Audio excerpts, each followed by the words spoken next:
小五，5年了，你还好吗？我终于能来找你了。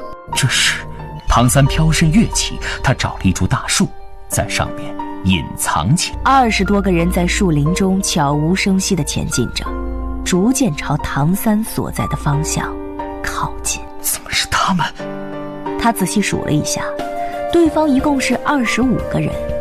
走在最前面的是武魂殿的菊斗罗、月关、胡列娜、邪月与燕紧随其后，再后面是整整20名气度沉凝、年纪在40岁到60岁之间、身穿黑色劲装的武魂殿成员。唐三从他们身上散发出的气息就能够清晰地感觉到，这些人的实力还要在黄金一代的3个年轻人之上，跟在最后面的则是一抹黑影。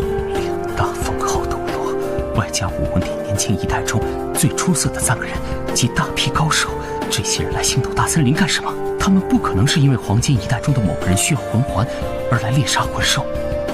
黄金一代在什么级别？2位封号斗罗出战，就算是遇到泰坦巨猿那种超级魂兽也足以对付，更何况还有那么多高手，其他人就更不需要封号斗罗出手帮助了。难道他们跟我一样来这里是为了小五？对于这些武魂殿的人，唐三不知道自己应该怎么做，能做什么，隐藏起来还是跟踪他们。如果他们真的为了小五而来，唐三这么做没什么意义。先去找小五吗？唐三并不知道小五在什么地方，他也需要时间进行寻觅。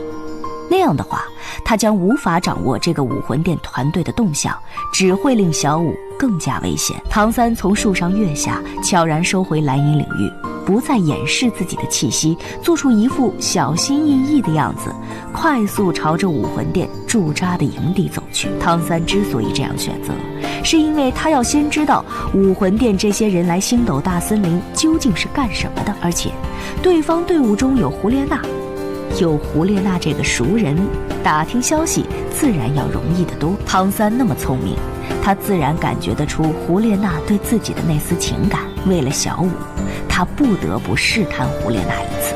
如果对方并不是来寻找小五的，那么他可以一直跟随对方走出星斗大森林，确保小五没有被找到之后，再返回森林寻觅他的踪迹。这无疑是最好的情况。反之，如果这些人真的是来找小五的，那事情可就麻烦了。